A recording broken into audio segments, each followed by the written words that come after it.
नमस्कार, आप देख रहे हैं आज तक। आपके साथ मैं हूं अंजना ओम कश्यप। राष्ट्र तिलक का तूफानी दौरा आज मेरठ में, हेलीकॉप्टर शॉट हम यहां पर लगाएंगे। हमारे साथ आज मेरठ की जनता यहां पर मौजूद है। ये क्रांति की धरा है। 1857 में स्वाधीनता संग्राम की पटकथा यहीं से लिखी गई थी। वो मेरठ छावनी यहाँ से कुछ किलोमीटर की दूरी पर है, जहाँ से स्वाधीनता संग्राम की पूरी कहानी सैनिक विद्रोह के साथ शुरू किया गया था। सबसे पहले मेरठ की जनता का जबरदस्त स्वागत तालियों के साथ। आप सभी का बहुत बहुत अभिनंदन। ये जोश देखिए, चुनावी मिजाज यहाँ पर चरम पे है। सवाल भी ढेर सारे हैं। आज बात मेरठ की जनता से करेंगे। 4 खास मेहमान मंच पर हैं, तालियों के साथ उनका स्वागत कीजिए। राकेश त्रिपाठी जी, राष्ट्रीय प्रवक्ता बीजेपी के, तालियों के साथ उनका अभिनंदन कीजिए। कांग्रेस पार्टी की तरफ से अनिल यादव जी है प्रवक्ता, तालियों के साथ उनका स्वागत कीजिए। मलुक नागर साहब सांसद, अब बीएसपी के बाद आरएलडी में आ गए हैं, तालियों के साथ स्वागत। देखिए, आप लोग तो बदल जाते हैं, हमारे लिए याद करना मुश्किल हो जाता है जिस तेजी से अब नेता बदल रहे हैं। विजय राठी जी का स्वागत कीजिए, समाजवादी पार्टी के प्रवक्ता। बहुत बहुत स्वागत है आपका राष्ट्र तिलक में। आज जनता भी आज सवाल पूछेगी, हम भी पूछेंगे। लेकिन देखिए, प्रधानमंत्री नरेंद्र मोदी ने आज इंटरव्यू दिया है। कई बातें उन्होंने विपक्ष पे कही हैं। वहीं राहुल गांधी दक्षिण के दौरे पर थे, उन्होंने इलेक्टोरल बॉन्ड का मुद्दा फिर से उठाया है। मेरठ की जनता क्या कह रही है, ये सब कुछ जानेंगे यहाँ पर। लेकिन इससे पहले आइए आपको दिखाते हैं आज हेलीकॉप्टर शॉट माने राष्ट्र तिलक का तूफानी दौरा 4 सीटों पर पहुंचा। सबसे पहले सुबह सुबह हम पहुंचे सहारनपुर, वहां की जनता ने क्या कुछ कहा है। उसके बाद हम पहुंचे मुजफ्फरनगर, जहां पर ट्रैक्टर मेट हेलीकॉप्टर हुआ, क्योंकि गन्ना किसान अपने ट्रैक्टर पे आए, उनसे हमने बातचीत की। और उसके बाद हम पहुंचे बिजनौर। इन 3 सीटों पर ये तूफानी दौरा और जनता की क्या मांग है, क्या है उनके मुद्दे, देखिए ये रिपोर्ट।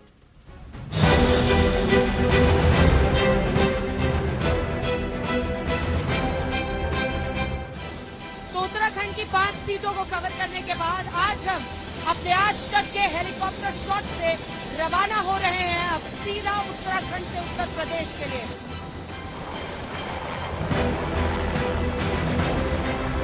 यूपी की 80 सीटों पर किसकी होगी जीत, किसकी होगी हार, क्योंकि यहीं पर टोन सेट हो रहा है। हम निकल चुके हैं उत्तराखंड से और अब सीधा जा रहे हैं उत्तर प्रदेश के सहारनपुर, मुजफ्फरनगर, बिजनौर की सीटों पर। तो उत्तर प्रदेश में हमारी शुरुआत जो है वो 80 सीटों पर हो रही है सहारनपुर के साथ। देखिए, किसान भी हमारे साथ है। मशहूर जो यहाँ पर लकड़ी का काम है, तो सहारनपुर की एक कारीगरी। किसानों को पैसा आ रहा है क्या, बताइए? 2-2 हजार रुपए आ रहे हैं। पढ़े लिखे बच्चों को नौकरी देता है। और भ्रष्टाचार इतना ज्यादा था, भ्रष्टाचार बिल्कुल खत्म हो गया। तो मुस्लिम जो वर्ग है वो कहीं अपने आप को डरा डरा सा महसूस करता है। इंडिया गठबंधन के प्रत्याशी को जिताने का काम कीजिए। 70 साल कांग्रेस ने राज करके मुसलमानों को क्या दिया? कह रहे हैं कि मुसलमान भी इस बार बीजेपी के लिए वोट करेंगे। जय श्री राम बोलेगा, जय श्री राम। बीएसपी जो है वो बीजेपी की बी टीम है। समाजवादी पार्टी बसपा से जो प्रत्याशी जीता था, 5 साल में एक बार सहारनपुर में दिखाई नहीं दिए वो। आज के समय में अगर महिला है तो सुरक्षित है, बहु विवाह भी खत्म हो, पॉलीगैमी खत्म हो और यूनिफॉर्म सिविल कोड का आना बहुत जरूरी है। और ये बिल जो है वो सिर्फ नरेंद्र मोदी में है। आइए निकलते हैं सहारनपुर से सीधा मुजफ्फरनगर के लिए। वहाँ पर समझेंगे क्या राजनीतिक समीकरण बन रहे हैं और क्या है जनता के मुद्दे, उनकी मांग। आज तक का ये तूफानी दौरा राज तिलक का हेलीकॉप्टर शॉट लेके आया मुजफ्फरनगर में, और यहाँ पर हो गया बेन हेलीकॉप्टर में ट्रैक्टर। यहाँ पे एमएसपी चाहिए किसानों को। हम कह रहे मोदी जी अच्छे, योगी जी अच्छे। आधी सदी बीत गई, फिर भी इल्जाम हम पर के वफादार नहीं। हम वफादार कैसे कहलाएंगे? मुस्लिम मतदाता दे रहे बीजेपी को वोट दे रहे हैं। 20 साल से लोगों की मांग थी कि चौधरी चरण सिंह को कोई सम्मान मिले, और भारतीय जनता पार्टी ने जो ये काम किया है उसके बाद किसानों में काफी उत्साह है। 500 साल में राम मंदिर नहीं बना, वो इस सरकार ने बना दिया। सबका साथ सबका विकास, कोई मुस्लिम हिंदू की राजनीति नहीं है। लॉ एंड ऑर्डर में कोई प्रॉब्लम नहीं है। और मोदी जैसे नेता भारत को मिल रहे हैं, बहुत बड़ी बात है। और जो मकान बने हैं वे सबसे ज्यादा मुस्लिमों के बने हैं। अगली जगह हम पहुंचने वाले हैं बिजनौर, और बिजनौर के बाद हमारा कारवां राष्ट्र तिलक का तूफानी दौरा जाएगा सीधा मेरठ के लिए।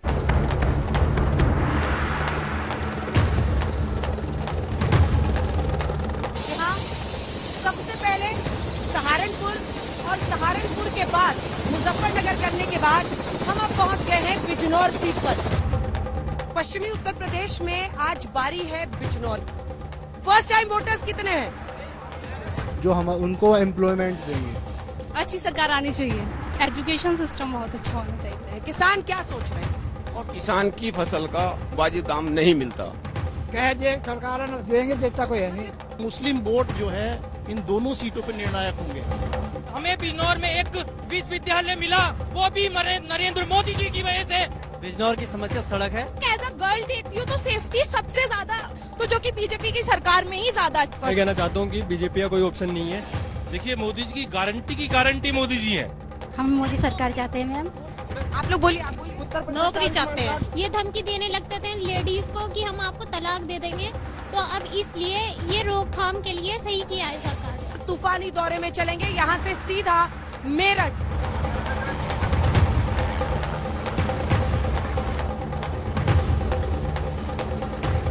और अब हम पहुंच गए हैं उत्तर प्रदेश के मेरठ, जहां पश्चिमी उत्तर प्रदेश में क्या है राजनीतिक समीकरण, कौन जीतेगा हारेगा, आज बड़ी बहस, जहां जनता दागेगी सवाल और नेता देंगे राज तिलक के मंच से जवाब।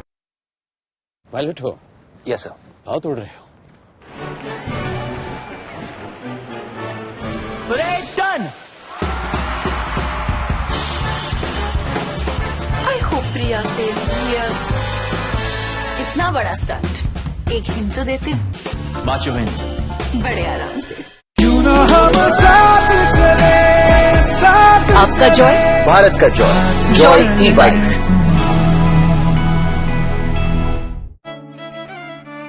मेरी नजरों से चुना, तेरी हरकतों से सुना, कभी जीती तू, कभी मैं हारा, फिर भी खूबसूरत है ये नजारा, क्योंकि इसमें है खुला कुछ मेरा, कुछ तुम्हारा। अमेजिंग स्पेसेस के लिए ग्रीन लैम लैमिनेट्स, कुछ मेरा, कुछ तुम्हारा। सुबह से में बच्चों को कंग्रेचुलेशंस टाइप कर चुका हूं। किसी की बेस्ट कंपनी में प्लेसमेंट हो गई, किसी को बेस्ट स्कॉलरशिप मिल गई, तो किसी को बेस्ट फॉरेन यूनिवर्सिटी में एडमिशन। पारुल यूनिवर्सिटी जब से NAC A++ हुई है, स्टूडेंट्स की तो निकल पड़ी है। कौन सा तार काटूं, लाल या हरा? So tell us, what do you bring to the table? मरघोड़ा, जब नींद होगी ब्रेक फ्री, तभी तो दिन होगा टेंशन फ्री। इसीलिए घर ले आइए Panasonic pro smart AC with custom sleep profile, India's first matter enabled RAC। Panasonic। Pilot हो? Yes sir. बहुत उड़ रहे हो। डन। आई होप प्रिया से यस। इतना बड़ा स्टंट, एक हिंट तो देते हैं। बाचो हिंट। बड़े आराम से। दिन की गर्मी की तरह मेरठ का सियासी पारा भी चढ़ रहा है, क्योंकि सबको पता है आज नेता और जनता आमने सामने होने वाले हैं। लेकिन उससे पहले आइए आपको सुना देते हैं। प्रधानमंत्री नरेंद्र मोदी ने कहा कि एजेंसियों के बारे में जो विपक्षी पार्टियां कह रही हैं कि एजेंसियों का इस्तेमाल हो रहा है, दरअसल वो हार के लिए अभी से बहाना ढूंढ रही हैं। सुनिए। आखिर ईडी CBI कैसे बनी? ईडी वगैरह का आप देखेंगे या इलेक्शन कमीशन अपने एक कहावत है, नाच न जाने आंगन टेढ़ा, और इसलिए कभी EVM का बहाना निकालेंगे, कभी मूलतः पराजय के लिए वो कुछ रीजनिंग अभी से सेट करने में लगे हैं ताकि पराजय उनके खाते में न चढ़ जाए। तो आइए सवालों की शुरुआत करते हैं। सबसे पहले राकेश त्रिपाठी जी, आपके पास आते हुए पहला प्रश्न यही है। प्रधानमंत्री कह रहे हैं कि तमाम एजेंसियों पर जो विपक्ष का आरोप है कि आप उनका गलत इस्तेमाल कह रहे हैं, प्रधानमंत्री कह रहे हैं हार का बहाना ढूंढ रहे हैं। ये बात तो अपनी जगह है, लेकिन विपक्ष के नेता एक के बाद एक जेल में डाले जा रहे हैं, ये दूसरी सच्चाई है। आरोप ये लग रहा है कि इलेक्टोरल बॉन्ड हो, एजेंसियों का इस्तेमाल हो, इसके जरिए आप विपक्ष के नेताओं को सही मौका ही नहीं दे रहे हैं, जिसकी वजह से वो चुनाव में आपसे मुकाबला कर सके। देखिए अंजना जी, सबसे पहले तो ये क्रांति की धरा है। इस क्रांति की धरा से मंगल पांडे ने जो विजय का सूत्रपात किया था ना देश की आजादी का, वही विजय की आजादी का सूत्रपात हम मेरठ से करने वाले हैं। भारतीय जनता पार्टी यहां से जीत करके आएगी। आपने एजेंसीज के दुरुपयोग की बात की। देखिए सच बात यह है कि पिछले 10 वर्षों के भीतर 2200 करोड़ रुपए ईडी ने जब्त करने का काम किया है। नोटों की गड्डियां बरामद हुई हैं। किस प्रकार से जनता की गाढ़ी कमाई को लूट करके रखने का काम ये सपा बसपा कांग्रेस के नेताओं ने करने का काम किया था, जिसको आज मोदी जी ने कहा था ना खाऊंगा ना खाने दूंगा, आज उसको जमीन पर उतारने का काम किया है। और भ्रष्टाचारियों में दहशत है, भ्रष्टाचारियों में बौखलाहट है, भ्रष्टाचारी परेशान है और इसीलिए भ्रष्टाचारी तरह तरह का गठबंधन करने का प्रयास कर रहे हैं। लेकिन भ्रष्टाचारी कितने भी गठबंधन करने का प्रयास करें, सच बात तो यह है कि उत्तर प्रदेश में तो इनके गठबंधन की रस्सी खुल गई है। हम तो कह रहे हैं कि विपक्ष की खुल गई गठबंधन की रस्सी और भाजपा यूपी में जीतेगी 80 की 80। और मेरठ के युवाओं को सपा ने सिखाया ही क्या था? इन्होंने सपा ने युवाओं को सिखाया मजा ना केवल हल्ला, हमने युवाओं के हाथ में थमा दिया बल्ला। यह ओडीओपी की स्कीम है, हमने इधर सिखाने का काम किया है। वरना सपा के समय में भी एक स्कीम चलती थी, बस छोटी सी बात, सपा के समय में एक स्कीम चलती थी ODOM, one district one mafia. यहां मुकीम काला का आतंक कैसे था ये मेरठ के लोग जानते हैं। हमने निजात दिलाने का काम किया है, वन डिस्ट्रिक्ट वन प्रोडक्ट, ये कैंची हो या बल्ला हो, आज हमने मेरठ की पहचान को बहाल करने का काम किया है। चलिए, चूंकि आपने बल्ले की बात की है, एक बार बल्ला दिखा दे। मेरठ का बल्ला बहुत मशहूर है और इसीलिए यहाँ के जो बैट्स है वो एक हिस्से में है और ये कैंचियां यहाँ की बहुत मशहूर हैं, जो लोग बहुत पसंद करते हैं, खरीद कर रखते हैं। हर घर में आपको एक ऐसी कैंची जरूर मिल जाएगी। तो ये भी दो कारोबार है यहाँ मेरठ के। लेकिन राकेश जी, दादा ले पोता बरते, यही कहते हैं ना यहाँ की कैंची के बारे में। चलिए ठीक है, थोड़ा वैसे ठीक ठीक लगा लेते, 80 की 80। चलिए मैं लौटूंगी आपके पास। आपके पास आते हैं। 100 होती समाजवादी पार्टी का क्या पक्ष है? तो हम तो शतक लगाते, हम तो शतक लगाना चाहते थे, लेकिन सीटी 80 है यहाँ। इतना तो है कि आप लोगों का कॉन्फिडेंस, जो आत्मविश्वास था, वो पूरी तरह से टूट चुका है। पिछले चुनाव में बीएसपी, इस चुनाव में कांग्रेस, लेकिन इससे क्या हो जाएगा? कितनी सीटें? देखिए, सबसे पहले जो मेरठ की महान जनता, उसको नमस्कार, राम राम, सत श्री अकाल और सलाम। मैं बात यहां से शुरू करूंगा कि देर आए और दुरुस्त आए। आखिर चौधरी चरण सिंह का नाम ले ही लिया क्यों? ये वही लोग हैं ना जो उनके बेटे से कोठियां खाली करा रहे थे।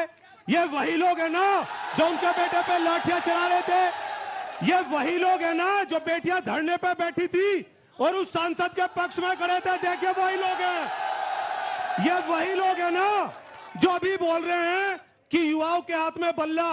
अरे आपके गृह मंत्री, हमारे गृह मंत्री, इस देश के गृह मंत्री ने कहा था कि इस देश का युवा पकोड़ा तल लेगा। ये वही लोग हैं, देखिए ध्यान से, ये वही लोग हैं जिन्होंने आज तक चौधरी चरण सिंह की पुण्यतिथि और जन्मतिथि पे एक माला नहीं चढ़ाई। ये वही लोग हैं, देखिए ध्यान से, ये वो लोग हैं, ये वो लोग हैं। जब इलाहाबाद में युवाओं ने फांसी लगा के जान दी तो मुख्यमंत्री गाड़ी लेकर निकल गए और वहां के शिक्षक, युवा पेपर लीक होते रहे और वो पिटते रहे। ये वही लोग हैं, देखिए ध्यान से, ये वही लोग हैं, ये वही लोग हैं। जब शिक्षकों की भर्ती हुई और एक महिला ने अपना सिर मुड़ाया, और हमारे हिंदू धर्म में अगर महिला सिर मुड़ाती है तो इससे शर्मनाक बात कोई नहीं होती। ये वही लोग हैं, देखिए ध्यान से, ये वही लोग हैं, ये वो लोग हैं। मैं बता दूं आपको, एक दो लाइन कहूंगा, ये अयोध्या नहीं है, ये अयोध्या नहीं है, योद्धाओं की लंका है। और इनका मानस चरित्र नहीं, ये सिर्फ चुनाव का डंका है।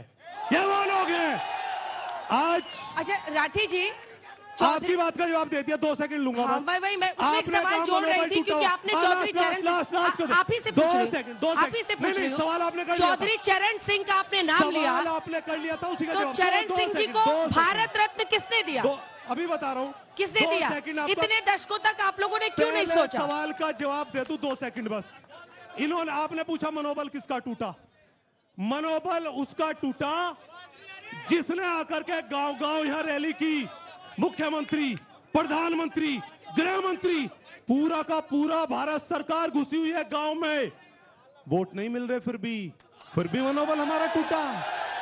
पंचायत हो रही है कमरे में बंद करके, संगीत सोमजी और संजीव बालियान जी की आधा घंटा मुख्यमंत्री लेके बैठ रहे हैं, लेकिन जनता ने बोल दिया इस बार नहीं, इस बार नहीं। तो मनोबल किसका टूटा है अंजना जी? मनोबल इनका टूटा है। इनकी शकल देखिए। अच्छा ठीक है, चौधरी चरण सिंह को देखिए, चौधरी चरण सिंह जी को भारत रत्न क्यों नहीं दिया? पहले किसने दिया? देखिए मैं चौधरी चरण सिंह पहले से भारत रत्न है, और भारत रत्न जो उन्होंने दिया है, देखिए प्रधानमंत्री जी आपस में नहीं प्रधानमंत्री जी हर चीज बड़ा सोच समझ के करते हैं। जब उन्हें लगा कि पश्चिम में लट उठा लिया और गन्ना लेके किसान चल दिए, तो उन्हें लगा कि कुछ ऐसा करना चाहिए, इसलिए उन्होंने इसकी घोषणा की। आज भी मैं आपसे कहना चाहता हूं, जयंत चौधरी हमारे भाई हैं, भाई थे और भाई रहेंगे। ठीक है, लेकिन मलुक नागर साहब, किसान लोग इनको नहीं स्वीकार करेंगे। मलुक नागर साहब पूर्व सांसद बीएसपी, नहीं मौजूदा, लेकिन मौजूदा नेता आरएलडी, नहीं मौजूदा सांसद और राष्ट्रीय महासचिव आरएलडी। ठीक है, अब आते हैं सवाल पर। देखिए, आपको जयंत चौधरी जी के लिए बैटिंग करनी है तो सवाल तो तगड़ा आएगा, पक्का। सब कह रहे हैं उन्होंने यूपी में फिर पलटी मार ली, पहले थोड़ा संशोधन और कर दें। जयंत जी कहते हैं कि पलटी नहीं मारी, मैंने पटकनी मार दिया है। ये क्या होता है, जरा समझाइए। देखिए, सबसे पहले संशोधन कर दें, मैं मेरठ का लोकल हूं, मेरा घर यहाँ है। ये 1857 में मंगल पांडे जी के साथ धन सिंह कोतवाल की भी धरती है। जहां तक बात है पटकने की या पलटने की, हाँ। जो चवन्नी की, और इन लोगों ने, खासकर कांग्रेस ने जो चवन्नी पलटने की जो बात की थी, उस पे ये जैसे को तैसा था, ईंट का जवाब पत्थर से था कि पलटे नहीं है, पटकनी मारी है। अनिल यादव जी, यूपी में एक वक्त पर दबदबा होता था कांग्रेस पार्टी के लिए, आप लोगों के लिए बड़ी चिंता की बात होनी चाहिए। कभी इसको पकड़ना पड़ता है, कभी उसको पकड़ना पड़ता है, फिर उसको पकड़ना पड़ता है, क्योंकि जो भी स्थिति होती है, बड़े भैया बनके ही समाजवादी पार्टी आपके साथ आती है। ऐसे में यूपी में कितना बड़ा चैलेंज है आप लोगों के लिए, सीटों पर दावेदारी दमकर ठोकने की स्थिति में है क्या आप? अंजना जी, सबसे पहले तो मेरठ की इस पावन धरा को मेरा नमन, आपके व्यूअर्स को, सामने बैठे और देखने वालों को सबको नमस्कार। देखिए, राजनीति में ऊपर नीचे चलता रहता है, यही भारतीय जनता पार्टी वाले 2 सीटों पे थे, आज सत्ता में है तो ये तो चलता रहता है। अब देखिए, मैं मुख्य मुद्दे पे बात करता हूं, क्योंकि आज आप सुबह से पश्चिम उत्तर प्रदेश घूम रही हैं, अलग अलग जिलों में जा रही हैं। मैं आपको बताना चाहता हूं कि मोदी जी का जो सूर्य उगा था ना जीत का 2014 में, इस पश्चिम उत्तर प्रदेश ने मुख्य भूमिका निभाई थी, और जो ये सूर्य अस्त होगा, ये पश्चिम उत्तर प्रदेश उसमें भी मुख्य भूमिका बनाएगा। और ये मैं पूरी जिम्मेदारी से इसलिए कह रहा हूं, इतनी दिल्ली की सड़कों पर गाड़ियां नहीं चलती जितनी मेरठ की सड़कों पर सुबह सुबह 5 बजे नौजवान दौड़ लगाता है। क्यों? क्योंकि वो चाहता है कि उसकी भर्ती पुलिस में हो जाए, वो चाहता है फौज में हो जाए। और प्रधानमंत्री जी ने क्या किया, अग्निवीर की योजना लिया है। 4 साल में इस पश्चिमी उत्तर प्रदेश और देश के युवा को बेरोजगार करने का काम किया है। अपने लिए कहते हैं कि 2047 तक मुझे सत्ता दे दो, और हमारे नौजवानों को कहते हैं कि 4 साल बाद रिटायर हो जाएं।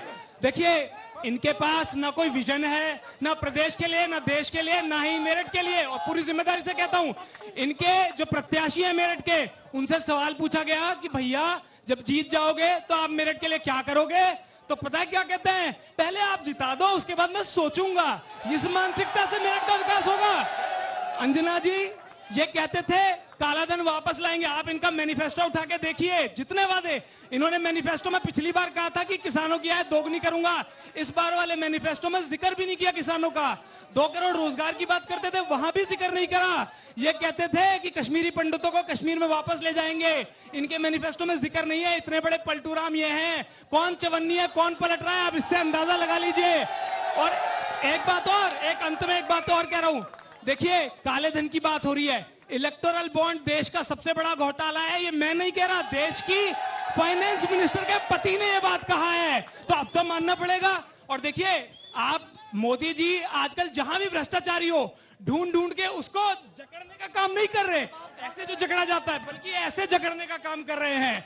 जहां कोई भ्रष्टाचारी होगा उनके खिलाफ मुकदमे माफ होंगे और वो भाजपा में आ जाएगा। ठीक है, जवाब ले लेते हैं, करके छोटा बोलेंगे तो सबको राठी जी को भी मौका मिलेगा। अरुण गोविल को क्यों चुना आपने? और वो कह रहे हैं कि जितने आरोपी हैं सबको झप्पिया पा रहे हैं आप लोग अपनी पार्टी में। देखिए, इलेक्टोरल बॉन्ड की बात वो लोग कह रहे हैं जो बेल बॉन्ड भर करके रिहा है जमानत पर, वो बेल बॉन्ड भर के रिहा लोग इलेक्टोरल बॉन्ड की बात कर रहे हैं। देखिए अभी समाजवादी पार्टी ने कहा कि अयोध्या नहीं है ये। सच बात ये है कि इनको अयोध्या से बहुत रंज है। ये अयोध्या बना भी नहीं सकते हैं, क्योंकि अयोध्या को हम अयोध्या जी कहते हैं। अयोध्या के लिए हमारा सम्मान है। ये भगवान राम से चिढ़ते हैं, इसलिए आज अरुण गोविल पर सवाल उठाने का काम कर रहे हैं, क्योंकि अरुण गोविल के भीतर इनको राम राज्य दिखाई पड़ता है, रामत्व दिखाई पड़ता है। ये रामद्रोही, ये राम भक्तों पर गोली चलवाने वाले लोग ये बर्दाश्त नहीं कर सकते कि प्रभु राम की छवि को लेकर के कोई कैसे जनता के बीच में जा सकता है। इसलिए विरोध अरुण गोविल का नहीं, बल्कि उनके भीतर की प्रभु राम की छवि का करने का प्रयास कर रहे हैं। सच बात यह है कि भारतीय जनता पार्टी की आज मोदी की गारंटी पर सबका भरोसा है। पूरा देश आज मोदी की गारंटी पर भरोसा कर रहा है, क्योंकि मोदी जी जो कहते हैं वो होता है, और जो होता है वो दिखाई पड़ता है। हमने कहा था कि हम आवाज देंगे, 4 करोड़ लोगों को हमने पक्का आवाज देने का काम किया। इनके पास मोदी की गारंटी है, गारंटी को पूरा करने की गारंटी। इसका जवाब क्या है आपके पास? पीएम की लोकप्रियता बड़ा चैलेंज नहीं है? देखिए, पूरा डिबेट चाहे आप 2 दिन कीजिए। एक सवाल जोड़ दूं, आप ही को जवाब देना है। ये आपकी पार्टी में क्या गड़बड़ हो रहा है? कभी यहाँ पर भी अतुल प्रधान जी पहले पर्चा भर देते हैं, फिर होता कि नहीं जी सुनीता वर्मा जी को फिर अगले दिन अखिलेश जी भेज देते हैं। ऐसा कई सीटों पर हो रहा है। आखिर ये क्यों हो रहा है? क्या ये पार्टी और उसके जो कार्यकर्ता जा रहे हैं, कोई पर्चा भर दे रहा है, फिर वो कहते हैं नहीं इसको बैठाओ, क्या वजह है? घपला क्यों है? इस पार्टी में ज्यादातर जीतने वाले कैंडिडेट है और हमारी स्ट्रेटजी है, हम किसी को भी उठाएंगे वो जीतेगा ही। मैं आपसे एक बार बताऊं, अगर डिबेट 2 या 4 दिन चले या 6 महीने चले, तो भी आपने देखा इलेक्टोरल बॉन्ड पे सवाल पूछा तो घुमा गए, उन्होंने जवाब नहीं दिया, वो देंगे भी नहीं। और वाकई में ये हमारा दुर्भाग्य है। देखिए, वोट कोई किसी को भी दे, वोट की बात नहीं है, लेकिन सही चीज का हम लोगों को साथ देना चाहिए। जितने यहां लोग बैठे वो पढ़े लिखे वोट है, वो पढ़े लिखे हैं। कम से कम इलेक्टोरल बॉन्ड पे लोगों को सोचना चाहिए। और रही बात गारंटी की बात, तो गारंटी ये है प्रधानमंत्री की कि अगर जितने भी लोग हैं वो नौकरी मांगेंगे तो पेपर लीक होगा, अगर नौकरी मांगने जाएंगे तो पेपर लीक होना है, अगर रोजगार की बात करेंगे कि तो हिंदुस्तान में एक बार ज्यादा चुनावी पारा यहाँ का दिखाते हैं। हिंदुस्तान में तापमान देखिए यहाँ का, ये देखिए तापमान, ये तापमान देखिए, इधर से उठते हैं फिर उधर से एक लहर आती है, क्योंकि बीजेपी के सपोर्टर इधर है, दूसरी पार्टी के सपोर्टर इधर है, एक बार उधर से हो उसके बाद इधर पे जोश हो जाता है। यहाँ पे देखिए महिलाएं भी यहाँ पर है जो लगातार नारेबाजी कर रही है। देखिए उत्तर प्रदेश, बिहार, इन तमाम जगहों पर जाइए, इतनी रुचि लोगों की पॉलिटिक्स में है कि अपने अपने नेता के लिए लड़ मरने को तैयार रहते हैं। बात पूरी कीजिए। मोदी जी की गारंटी ये है कि मैं जो कहूंगा करूंगा नहीं। नोटबंदी पे उन्होंने कुछ नहीं किया, जीएसटी लगाया, व्यापारियों की कमर तोड़ी, लोगों के लिए रोजगार नहीं दिया, महिलाओं के लिए सम्मान नहीं दिया। बताइए, उन्होंने आरक्षण की बात की है, पिछड़ा दलित आदिवासी महिला, बताइए उनका आरक्षण कहाँ है? और जितने लोग आज ये बात कर रहे हैं वो सब उनका शोषण करने वाले लोग सत्ता में बैठे हैं। मोदी जी की गारंटी ये है कि मेरठ सबसे पॉल्यूटेड शहर है। मोदी जी की गारंटी ये है कि जितने गुजराती हैं उतना पैसा लूट करके विदेश चले जाएंगे। मोदी जी की गारंटी ये है कि किसान आत्महत्या करेंगे लेकिन उसका डेटा रिलीज नहीं होगा। मोदी जी की गारंटी ये है कि 30 से ज्यादा अरबपति देश छोड़ के विदेश भाग जाएंगे, उनका कर्जा माफ होगा लेकिन किसानों का कर्जा माफ। ये मोदी जी की गारंटी है। मुजफ्फरनगर आज मैं गई थी, वो चौधरी चरण सिंह जी की कर्म भूमि है। 71 में चुनाव लड़े थे, लेकिन देखिए इतिहास दोहराया, वो हार गए थे और बाद में अजीत सिंह भी इसी मुजफ्फरनगर से हार गए। लोग कह रहे हैं कि आरएलडी में अब दम ही कहां बचा है। क्या यही वजह थी कि आप पीछे से लग लिए, इनके साथ पकड़ लिए? पूरे देश के किसान और जो खास करके पिछड़े हैं, और मेरठ और पश्चिम में 4 जातियां सबसे ज्यादा हैं, जाट हैं, गुर्जर हैं, मुस्लिम हैं और दलित हैं। और पिछड़ी जाति में जो गुर्जर हैं, राजस्थान में सचिन पायलट को धोखा दिया, एक भी गुर्जर वोट को इस कांग्रेस को वोट नहीं देगा। और चौधरी चरण सिंह जी को इन्होंने प्रधानमंत्री के पद से उतारा और आज तक बार बार मांग होती रही। मैंने संसद में मांग करी कि चौधरी चरण सिंह को भारत रत्न मिले, और चौधरी चरण सिंह जी को कांग्रेस ने कभी भारत रत्न नहीं दिया, किसानों का निरादर करा। और किसानों के मसीहा और चौधरी चरण सिंह जी को पार्टी ने भारत रत्न दिया है और पश्चिमी उत्तर प्रदेश की राजधानी मेरठ है और यहां से शुरुआत होगी कि अब की बार 400 के पार। मोदी जी का नारा लगाने लगे। वैसे तो मुझ पर हमेशा आप पे शक होता था, आप बीएसपी में रहते हुए भी बैटिंग करते थे मोदी जी के लिए। देखिए अंजना जी, मैं 18 साल बीएसपी में रहा। मेरे जैसे राजनीतिक हैसियत का आदमी मेरे परिवार में, मेरे भाई 39 साल से बैठे सामने। 18 साल में कोई नहीं रहा, या तो निकाला गया या चला गया। मैंने पूरी सेवा करी। 39 साल में पहली बार हुआ जब न एमएलए लड़ रहे, न एमपी लड़ रहे, न स्टार प्रचारक में रखे, मजबूरी में और देश हित को ध्यान में रख के, आज के परिवेश को ध्यान में रख के प्रदेश झारखंड बड़े पैमाने पर कहा जाता है। चौधरी चरण सिंह जी को भारत रत्न नहीं देने पर आपको घेर रहे हैं और ये मुद्दा पीएम जब जब यहाँ पर आते हैं तो इस मुद्दे को उठाते हैं। अंजना जी, इस क्षेत्र के बच्चे बच्चे से पूछिएगा और कहिएगा कि 700 किसानों की शहादत देने के बाद अगर चौधरी साहब उस भारत रत्न को लेना चाहेंगे, मुझे नहीं लगता एक एक आदमी आपको उसका जवाब दे देगा। और ये पहले नहीं है, मेरे भाई ने बताया कैसे चौधरी साहब की कोठी इन्होंने छीनी थी। और कोठी छोड़िए, मथुरा में हमारे भाई जयंत चौधरी में दे लाठी किसने पड़वाई थी? इनकी पुलिस ने, योगी जी की पुलिस ने। आज भारत रत्न देके ये अपने पाप धुलना चाहते हैं। देखिए, एक बड़ी सीधी सी बात है, और जो क्योंकि मैं पश्चिमी उत्तर प्रदेश से आता हूँ, मेरे जाट भाई मुझे बहुत पसंद करते हैं, बताते हैं। वो ये कहते हैं जाट पता क्या होता है, जहां एक बार लठ गाड़ दिया तो गाड़ दिया। ये नहीं कि आज सपा के साथ, कल कांग्रेस के साथ, परसों बीजेपी के साथ। ऐसे पलटने वालों को चवन्नी कहा जाता है। ऐसे पलटने वालों को भैया चवन्नी कहा जाता है। क्योंकि बार बार इस बारे में बात हो रही है, ये लोग बार बार कह रहे हैं मोदी मोदी। मैं भी मानता हूँ इस देश को, सुनिए, मैं मोदी जी की तारीफ कर रहा हूँ, पूरा कर ले। मोदी जी की तारीफ है। देखिए, नीरव मोदी देश का सबसे बड़ा भ्रष्टाचार है। नीरव मोदी देश के पैसे ले गए, मोदी जी के कार्यक्रम में भाग गया। मेहुल चोकसी को वो भाई बोलते थे। विजय माल्या फरार हो गया, लुकआउट नोटिस जारी किया, फिर कहते गलती से हो गया। ठीक है, और उसके बाद कुछ लोगों के सवाल लेते, एक एक लेंगे, एक एक करेंगे, दोनों तरफ से बराबरी से। सब अपनी जगह पे रहिए, अपनी जगह पे। एक सवाल छोटा, एक एक लाइन का सवाल। मैं केवल भाई साहब से मेरा ये कहना है, सपा के प्रवक्ता से, कि पहले जो टिकट काटा मेरठ की धरती पर, जो दलित का अपमान काट के टिकट दिया गया है अतुल प्रधान जी को, उसके बाद गुर्जर समाज का भी अपमान करा। किस तरीके की राजनीति करता है इसके बाद मेरा सवाल ये है, मेरठ एक क्रांति धारा 1857 की क्रांति यहाँ से शुरू हुई। भारतीय जनता पार्टी के पास 3 बार के लगातार सांसद थे। सवाल पूछे। सवाल ये है, उनका टिकट काटकर क्या मेरठ का कोई भी दावेदार भारतीय जनता पार्टी में था नहीं, जो महाराष्ट्र से लाना पड़ा? राजेंद्र अग्रवाल को छोड़कर अरुण गोविल को आपने यहाँ क्यों टिकट दिया? सवाल का जवाब दीजिए। छोटे छोटे एक लाइन के सवाल। देखिए, सच बात यह है कि अरुण गोविल से समस्या नहीं है, समस्या इन सपाइयों को भगवान राम से है। इसलिए भगवान राम के स्वरूप में उन्होंने रोल प्ले किया है। ये बर्दाश्त नहीं हो रहा है इन रामद्रोहियों से, जिन्होंने राम भक्तों पर गोली चलाने का पाप किया था। ये सपाई इसीलिए अरुण गोविल का विरोध कर रहे हैं। सच बात यह है कि अरुण गोविल नरेंद्र मोदी जी के प्रतिनिधि हैं और नरेंद्र मोदी जी का प्रतिनिधि मोदी की गारंटी को पूरा करने का काम करेगा, मेरठ को आगे बढ़ाने का काम करेगा। मैडम, ये विश्वविद्यालय है, यहाँ छात्र मुद्दे की बात करिए। बोलिए मैडम, यहाँ पेपर लीक वाले मुद्दे बात करिए। पेपर लीक में क्या हुआ, किसी की गिरफ्तारी हुई? नेता सब खड़े। सर, पेपर लीक में क्या बात हुई? यहाँ छात्र की बात करिए। और यहाँ पे जो बहुत पूछ रहे हैं, ये आपके भी पेपर लीक पर जवाब दीजिए। छात्र पूछ रहे हैं पेपर लीक क्यों हो रहा है, आप लोग पेपर लीक क्यों नहीं रोक पा रहे हैं? देखिए, ये बहुत संवेदनशील और गंभीर मुद्दा है। अब ध्यान से सवाल का जवाब सुनिए।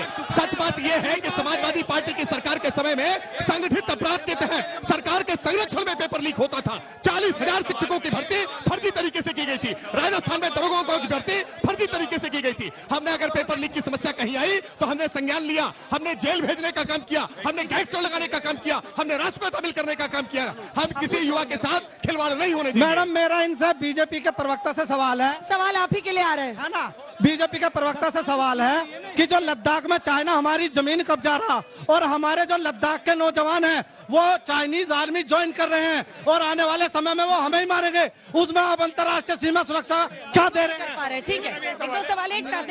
इधर जो महिलाएं उनसे भी एक सवाल है, पूछना किसी को। मैं ये पूछना चाहती हूँ कि वो जो बाकी प्रतिद्वंदी टीमें जो बाकी कांग्रेस और सपा के जो प्रत्याशी हैं, क्या उनमें इतना दम है कि वो बीजेपी को हरा सकते हैं? क्योंकि अरुण गोविल मात्र हमारे लिए प्रत्याशी नहीं है, हमें सिर्फ दिखाना है कि मोदी जी को हमें 400 पार के लक्ष्य को लेकर हमें करना है। अंजना जी जवाब दे। अंजना जी, हम में दम हो या ना हो, लेकिन हमारे 5 न्याय 25 गारंटी में दम है। हम माताओं बहनों को सरकारी नौकरी में 50% आरक्षण की बात कर रहे हैं। उन्हें सालाना, बुजुर्ग महिलाओं को सालाना 1 लाख रुपए महीना देने की बात कर रहे हैं। इनको सारी लोकसभा और विधानसभाओं में 50% आरक्षण देने की बात कर रहे हैं। इनमें दम है। नौजवानों को 30 लाख नौकरी देने की बात कर रहे हैं। 1 साल का अप्रेंटिसशिप प्रोग्राम देने की बात कर रहे हैं। और पिछड़े दलित उस महिला का जो सवाल था वो मैं आपके लिए लेकर आती हूं। काम कर रहे हैं। वो पूछ रही हैं कि आप लोग कैसे हराएंगे मोदी जी को। वो कह रही है कि पूरी जनता लग गई है उनको 400 पार कराने में। एक हिंट तो दे देते, बताइए कि कैसे जिताइएगा, कैसे जीतिएगा, हराइएगा। अभी अगर हमारी बहन जी भाजपा के नेताओं में बैठ जाती तो वही खुद परेशान है कि लड़ाई कैसे चुनाव। वो खुद नाराज हैं। अभी वो खुद ही उनके साथ नहीं घूम रहे, उनको डांट पड़ रही है कि इनको चुनाव लड़ाओ। हमारी बात तो छोड़ दीजिए, हम तो लड़ ही रहे हैं और हमारा कैंडिडेट भी दलित समाज से मजबूती से लड़ रहा है, लेकिन पूरी भारतीय जनता पार्टी ही अरुण गोविल को चुनाव नहीं लड़ा रही। अंजना जी, ये सच्चाई है, पूरी बीजेपी उनको चुनाव नहीं लड़ा रही। वही बोल रहे हैं कि बारी है। हमें चाहिए यहाँ का लाल जो मेरठ में रहकर के सेवा करे। बाहर का मेरठ, बाहर के लाल को, बाहर के व्यक्ति को वोट नहीं करेगा। असल में ये सब लोग घबराए हुए हैं। इस समय दलित महिला का टिकट हुआ है तो इन्हें घबराहट हो रही है। बहुत सही, बहुत सही, शानदार। दलित पिछड़ों से तो पहले से चिढ़ता है। जो छात्र यहाँ के छात्रों को पूछने दीजिए। मैं छात्र हूँ मैडम। हमारा सवाल मलूक नागर जी से। एक सेकंड हटो। मैं इनकी गवर्नमेंट जहाँ भी जाती है छात्र राजनीति का चुनाव बंद कर देती है। क्या इनकी गवर्नमेंट डरी हुई है छात्र राजनीति से? मणिपुर घटना, नौजवान जिस जाग देश चुका में है। मणिपुर जैसी घटना, महिलाओं को नंगा नचाया जाता है, नंगा घुमाया जाता है, ये अयोध्या की बात करते हैं। मेरा समाजवादी पार्टी से सवाल है, आपका प्रत्याशी 5 साल मेयर रहा, एक उपलब्धि बता दो ताकि इस मेरठ की जनता आपको वोट करे। मैडम, मेरा सवाल इन लोगों से ये है, ये जो बात करते हैं राम रहीम की, आखिर ये मानवता की बात कब करेंगे? ये इंसानियत की बात कब करेंगे? शिक्षा महंगी होती जा रही है मैडम। ये आखिरी सवाल है, आखिरी सवाल। एक बल छोटा, बिल्कुल छोटा, केवल एक सवाल है बस। राम जन्मभूमि के अंदर हिंदुओं पर गोली समाजवादी ने क्यों चलवाई और क्यों कांग्रेस के लोगों ने उनको बढ़ावा दिया? चलिए अपने दर्शकों को बताएं। छोटा छोटा जवाब, 2-2 लाइन का, 2-2 लाइन का, जल्दी से 2-2 लाइन का जवाब दीजिए। देखिए, ऐसा है, मैं बता दूं आपसे, जब भी रोजगार की बात आएगी, जब भी महिलाओं के सम्मान की, किसानों की आत्महत्या की बात आएगी, ये हमेशा मुद्दे को मंदिर, मस्जिद, पाकिस्तान, अफगानिस्तान, देखिए, केवल जाति भी रखते रहेंगे। सच बात यह है कि हमने लोगों को घर दिया है, पेयजल दिया है, घर में शौचालय दिया है, हमने किसान सम्मान निधि दी है, आयुष्मान के तहत हमने कवर दिया है और 70 वर्ष से ऊपर के सभी बुजुर्गों के लिए मुफ्त दवाई की व्यवस्था की है। कैसे ये रिश्ता कैसे चलेगा? सीधी सी बात है, चौधरी चरण सिंह जी को 40 दिन के बाद क्यों कांग्रेस ने प्रधानमंत्री से उतारा और चौधरी चरण सिंह को देश का नौजवान जाग चुका है। पेपर लीक पर सवाल पूछ रहा है, अग्निवीर योजना पर सवाल पूछ रहा है। आज राहुल गांधी जी की पहल के कारण राजनाथ सिंह लिए नहीं है। आपको भी मौका मिलेगा मेरे साथ हेलीकॉप्टर पर अलग अलग चुनावी जगहों पर जाने का। उसका तरीका बड़ा आसान है। आपको रोज का लकी नंबर बताना है। लगभग 30 दिन हम लगातार अलग अलग जगहों पर जा रहे हैं, 100 लोकसभा कंस्टिट्यूंसी में। बीते दिन हमने आपको बताया था लकी नंबर था 27, आज का लकी नंबर है 12।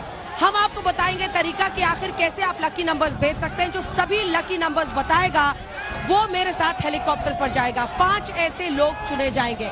लेकिन अब आपको ये बताते हुए हम ब्रेक पर जा रहे हैं। स्पेशल रिपोर्ट की स्टोरीज आपको दिखाएंगे कि कल हमारा कारवां पहुंचेगा इसी उत्तर प्रदेश के बुलंदशहर, अलीगढ़, आगरा और फिर मथुरा, जहां पर जनता नेताओं से सवाल करेगी।